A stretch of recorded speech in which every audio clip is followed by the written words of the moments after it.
নমস্কার বন্ধুরা, আজ আমি আপনাদের করে দেখাবো ডিম ভুনা।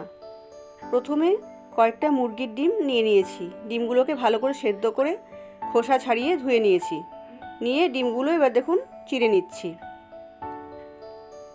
ডিমগুলোর গা না ছিঁড়লে তেলের উপর দেওয়া মাত্র ডিমগুলো ফাটতে শুরু করবে, যার জন্য গাগুলো হালকা করে চিড়ে দিয়েছি। এবার নুন আর হলুদ ভালো করে ডিমগুলোর গায়ে মাখিয়ে নেব। নুন হলুদ মাখানো হয়ে গেছে। এবার একটা মশলার পেস্ট করে নেব। মশলার মধ্যে আমি দিয়েছি আদা, রসুন, পেঁয়াজ, কাঁচা লঙ্কা আর একটা টমেটো দিয়ে একটা স্মুথ পেস্ট করে নিয়েছি। এবার গ্যাসের উপরে কড়াই বসিয়ে দিয়েছি, তাতে সর্ষের তেল দিয়েছি। দিয়ে তেল গরম হলে ডিমগুলো ভালো করে লাল লাল করে ভেজে নেব। দেখুন ডিমগুলো ভাজা হয়ে গেছে। এবার আমি তেল থেকে তুলে নিচ্ছি।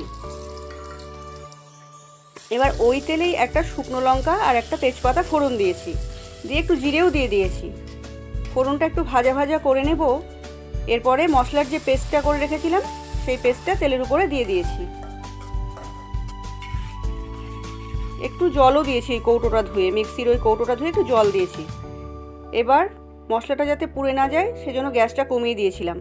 দিয়ে এবার রেগুলারে কিছু মশলা, নুন, হলুদ, জিরে গুঁড়ো, ধনে গুঁড়ো, কাশ্মীরি লাল লঙ্কার গুঁড়ো দিয়ে ভালো করে মশলাটাকে কষিয়ে নেব, যতক্ষণ রসুনের কাঁচা গন্ধটা না যায়। মশলাটা ভালো করে কষানো হয়ে গেছে। দেখুন তেল ছেড়ে দিয়েছে, রসুনের গন্ধটাও চলে গেছে। এই অবস্থায় অল্প করে জল দিয়ে দেব। মশলাটা দেখুন ভালো করে কষিয়ে নিয়েছি। এবার অল্প জল দিয়ে দেব, বেশি জল দেব না, ঘন হবে ঝোলটা। বন্ধুরা, এত সুন্দর হয় খেতে এই ডিম ভুনাটা, আপনারা একদিন বাড়িতে করে খেয়ে দেখতে পারেন, অবশ্যই আমার এই রেসিপিটা ফলো করে। আর যদি আপনাদের ভালো লাগে তাহলে আমার চ্যানেলটা অবশ্যই সাবস্ক্রাইব করবেন এবং বেল বাটনটা অন করে দেবেন।